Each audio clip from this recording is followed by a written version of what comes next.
আবার চলে আসলাম এই ভিডিওতে। আপনি আপনার major areas of life decide করে ফেলছেন, খুবই ইম্পর্টেন্ট। কিন্তু আপনার যদি প্ল্যানিং না থাকে, সো আপনার একটা সলিড প্ল্যান থাকতে হবে প্রত্যেকটা ডিপার্টমেন্টের জন্য, আর সেটা আপনাকে ফলো করতে হবে। প্ল্যানিং বলতে আমি কি বুঝাচ্ছি, ধরেন আপনার হচ্ছে ফার্স্ট আপনার ওয়েট কমানো, এইটা আপনি 69 কেজি যেতে যাচ্ছেন, 70 কেজি যেতে যাচ্ছেন বা হোয়াট এভার, আপনি হোয়াইটাও লিখছে 10 বছর 1 বছর প্রত্যেকটা সুন্দর মতো লিখে রাখছে। কিন্তু আপনি কি করলে এই গোলে পৌঁছাবেন সেটা আপনার কি, আপনি জানেন না। তখন এটা আমার জন্য আমি বলতে পারি যে কি কি আমি চিন্তা করতে পারি। একটা হচ্ছে ফাস্টিং। সো আমি যেহেতু ফাস্টিং করবো, তার মানে আমার খাবারের উইন্ডোটাই কমে যাবে, আমি খাবোই কম। এটা আমার ক্ষেত্রে দেখেছি যে যখন খুব বেশি খাই তখন সকালে একবার খাই, দুপুরে একবার খাই, রাতে একবার খাই, মানে ওই ফিতনায় পড়ার চান্স বেশি থাকে। যখন এই উইন্ডোটাই কম তখন আমি 1-2বারই খেয়ে পেটটা ভরে যায় আর খাওয়া হয় না। দেন ওয়ান টাইম ফুড ব্লক, এটা বলতে আমার জন্য যেটা সেটা হচ্ছে আমি একবেলা সবজি ফল এই টাইপ কিছু খাবো, মেজর বড় কিছু খাবো না। তাহলে দেখা যায় যে আমার কাজটা সহজ হয়ে যায়। আমি 2 বেলাই খাচ্ছি, 2 বেলার মধ্যে একটা আমি ব্লক, আর এক বেলা আমি কতই খেতে পারবো। সো এইটা একটা প্ল্যান থাকে।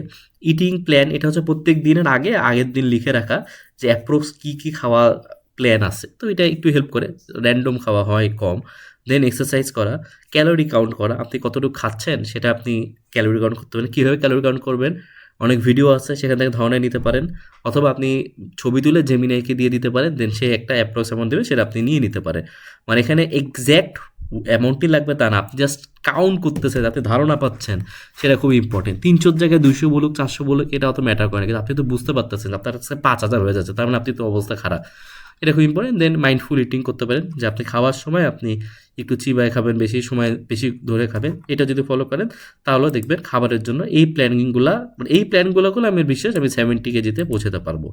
না আপনার, না আপনার রিলিজিয়াস বিষয়গুলো, এটা ধরে নেন আমার জন্য চিন্তা চিন্তা করি যে নামাজ যদি আমি 5 ওয়াক্ত জামাতে পড়তে পারি, কোরআন পড়া, কোরআনের রিডিং তেলাওয়াত প্লাস হচ্ছে তাফসির, এই নলেজটা দিতে পারি, সকাল সন্ধ্যা জিকির এটা যদি ভালো করতে পারি, এই রাতের জিকির, অ্যান্ড একটা ইসলামিক কোর্স আমি তাইবা একাডেমিতে কোর্স করতেছিলাম, আমি এটা কন্টিনিউ করতে চাচ্ছি, সেটা শেষ করতে পারি।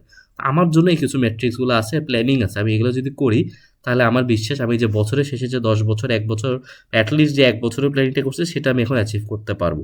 তো এইরকম আপনার প্রত্যেকটা ডিপার্টমেন্ট, আমি জাস্ট 2টা ডিপার্টমেন্ট দেখালাম, প্রত্যেকটা ডিপার্টমেন্টে একটা সলিড প্ল্যান লিখবেন, অ্যান্ড সেটা আপনি চিন্তা করবেন যে এই প্ল্যানটা যদি আপনি করেন তাহলে কি আপনি আলটিমেটলি জিততে পারবেন কিনা।